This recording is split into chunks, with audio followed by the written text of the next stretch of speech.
Hi friends, எல்லாருக்கும் வணக்கம். நம்ம மெமரி பற்றி ஒரு சில கேமாக பார்த்துருந்தோம். இப்போ ப்ராக்டிக்கலாக என்ன நடக்குது அப்படின்றத பார்க்குறோம். இது எஜுகேஷன் சொல்லிட்டு தள்ளி விட்டு போயிடாதீங்க, இல்லை என்டர்டெயின்மெண்ட் நினச்சிட்டும் தள்ளி விட்டு போகாதீங்க. நம்ம குழந்தைகளுக்கு தேவையான ஒரு விஷயமா தான் இதை பண்ணிட்டு இருக்கோம். அதுக்காக குழந்தைங்க எப்போ பார்த்தாலும் படிக்குது, இது வேற படிக்கணுமானா படிக்கிறதுக்காக இல்லைங்க. உங்கள் குழந்தை எப்படி மெமரியை இம்ப்ரூவ் பண்ணலாம், படிக்கிற பாடங்களை எப்படி ஞாபகம் வச்சுக்கலாம் அப்படின்றத வச்சு தான் நீங்கள் சொல்லி பாருங்களேன். உங்கள் குழந்தைகிட்ட ஏபிசிடி சொல்ல சொன்னால் Z வரைக்கும் கரெக்டாக சொல்லக்கூடிய குழந்தைகிட்ட Zலேருந்து A வரைக்கும் சொல்ல சொன்னால் சொல்லாது. ஃபர்ஸ்ட் ஸ்டாண்டர்ட்லேருந்து படிக்கிற நம்ம ஏபிசிடி சொல்கிறோம், ZYXWVU அப்படின்ற ரிவர்ஸ் வேர்டு சொல்ல மாட்டேங்குது. அப்போ நம்ம மக்கப் பண்ணுறோம், அதை வேற மாதிரி ப்ராக்டிக்கலாக பண்ணி பார்க்கறது இல்லை. அதுதான் நடக்கிற நடைமுறை. பட் அது நான் ஒரு விஷயத்துக்காக சொன்னேன், உங்கள் குழந்தைகிட்ட சொல்லி பார்க்க சொல்லுங்கள். அப்படி சொல்லி பார்த்தீங்கன்னா உங்களுக்கு தெரியும் நம்ம குழந்தை எவ்வளோ மெமரி பண்ணியிருக்காங்க. மெமரி ஆயிருக்கும், அதை கிரியேட் பண்ணி பேசுறதோ அல்லது அந்த டைமிங்ல பேசுறதோ நம்ம குழந்தைக்கு தெரியாது. அதுதான் நம்மளுடைய சிக்கலாகவே போயிட்டு இருக்கு. பட் அந்த சப்ஜெக்ட் ஒரு பக்கம் இருந்தாலும் இது வேற ஒரு விஷயத்தை ஜனவரி பிப்ரவரி டிசம்பர் வரைக்கும் நான் எழுதியிருக்கேன். இதை வச்சு இப்போ நான் பண்ண போகிறது என்ன அப்படின்னு பார்த்தீங்கன்னா, மந்த் இதுவும் டேட்டு வேறையும் கொடுத்தா நம்மளால சொல்ல முடியுமா? ஜனவரிலேயே ஜனவரி 1லேருந்து 31 நினைக்கிறேன், திங்க் சரியா தெரியல.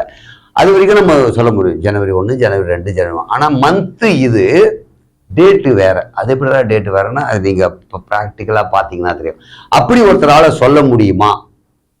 இப்போ இதை நீங்கள் பார்க்காம சொல்லும் போது கஷ்டமா இருக்கு. இப்போ பார்க்கறதால ஈஸியாக சொல்லுவீங்க. நீங்கள் உங்கள் வீட்டில் பார்க்காம சொல்லி பாருங்க, இப்போ பார்த்து கொஞ்சம் ஈஸியாக இருக்கும். பட் அவர் பார்க்காம சொல்றாரு, அதனால அவருக்கு எவ்வளோ இதுல டிஃபிகல்டிஸ் இருக்குன்னு தெரியும். ரெண்டாவது அவர் கொஞ்சம் மெமரி இருக்கிற பர்சன் தான் வச்சு இந்த நிகழ்ச்சியே பண்றேன், சரிங்களா? அவரால் கூட ஓரளவுக்கு சொல்ல முடியும்.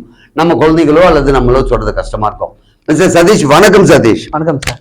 வணக்கம். ஒன்றும் சதீஷ், நம்ம ஒரு ப்ராக்டிக்கலா ஒரு விஷயத்த பார்க்க போறோம். நம்ம அன்றாட வாழ்க்கையில பயன்படுத்தக்கூடிய ஒரு மாதங்கள் தான் இது. தமிழ் மாதங்களை விட ஆங்கில மாதங்கள் நிறைய யூஸ் பண்றோம். டேட்டும் அதே மாதிரி தான். நம்ம 100 இல்லை, 1000 இல்லை, லட்சம் இல்லை, கோடி வரைக்கும் கூட நம்மளால நம்பர் சொல்ல முடியும். அது ரெண்டையும் மிக்ஸ் பண்ணி இப்ப நீங்க சொல்ல போறீங்க, ஓகேவா? நீங்க போர்டு கொஞ்சம் பின்னாடி இருங்க. இப்ப நான் கேட்கறத நீங்க சொன்னா போதும். Okay sir. ஜனவரி 13, பிப்ரவரி 14, இது 13ல தொடங்கணும். மந்த் இதை சொல்லணும், டிசம்பர் வரைக்கும் சொல்லுங்க பாப்போம். ஜனவரி 13, பிப்ரவரி 14, மார்ச் 15, ஏப்ரல் 16, மே 17, June 18, July 19, August 20, September 21, October 22, November 23, December 24. இதை நீங்க உங்க குழந்தைகிட்ட சொல்லி பாருங்களேன். ஒன்று மந்த்து சொல்லாது, இல்லை டேட்டை கரெக்டாக சொல்லாது. அப்படியே சொன்னாங்க டைம் எடுத்து மறுபடியும் விரல விட்டு ஜனவரி 13, ஜனவரி பிப்ரவரி 14, அப்புறம் ஜனவரி பிப்ரவரி மார்ச் 15 அப்படின்னு நம்ம அப்படிதான் வருவோம்.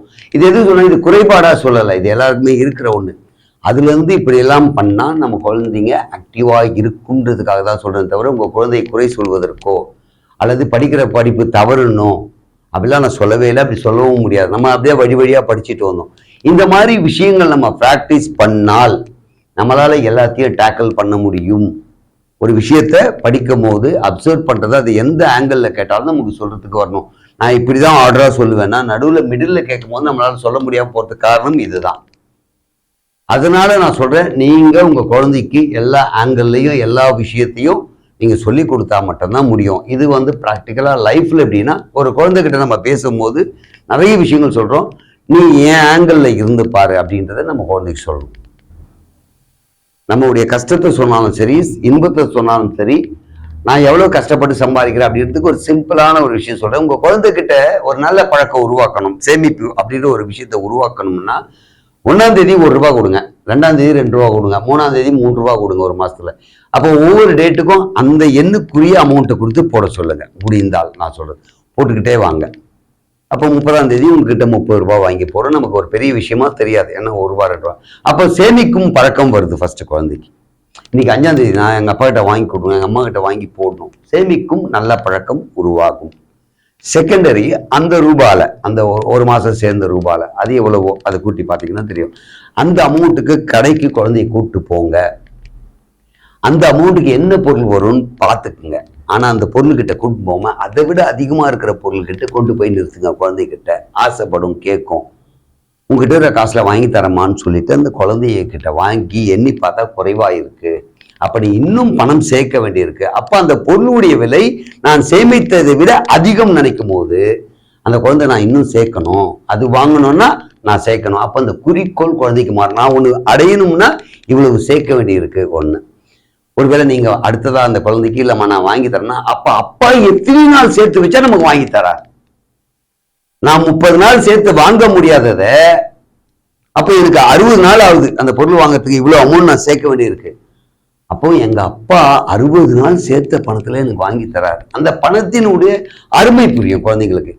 நான் எவ்வளவு கஷ்டப்பட்டு படிக்க வைக்கிறேன்னு தெரியுமா, அவனுக்கு ட்ரெஸ் வாங்கி தருமா, இது வேண்டாம். ப்ராக்டிக்கலா காட்டுங்க.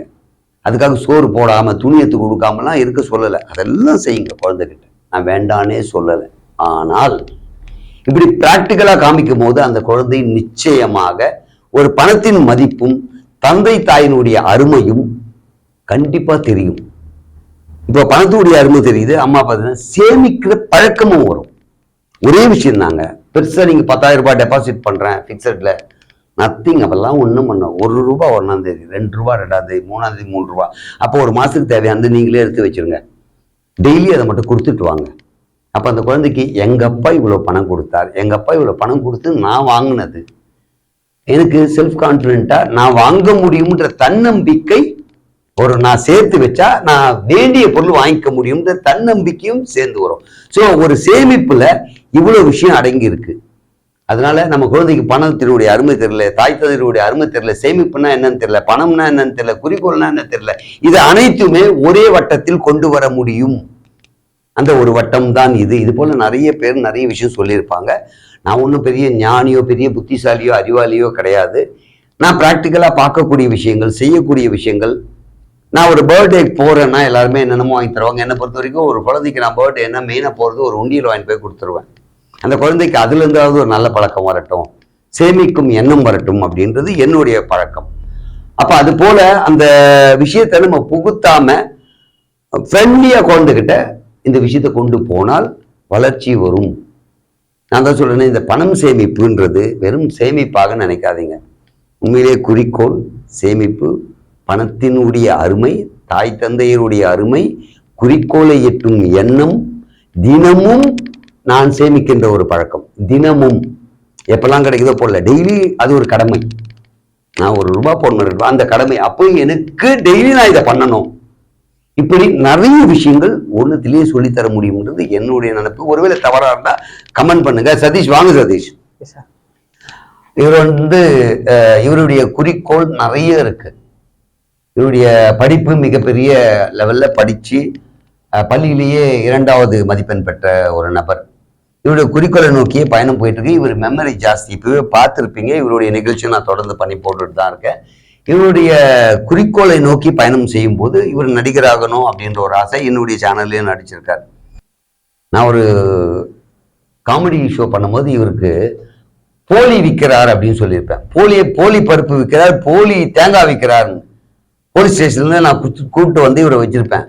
ஐயா நான் விற்கலையா, நான் அப்படிலாம் விற்கிறேன். அங்க போலி பருப்பு, போலி தேங்காய் எப்படா போலினா, இவர் போலின்னு சாப்பிட்ற ஐட்டத்தை வித்திருப்பார். இது தெரியாம போயிருப்பான். அப்புறம் இவர் பேர எல்லாரையுமே வீட்டாண்டெல்லாம் போலி அப்படின்னு கூப்பிட்டு இருக்காங்க.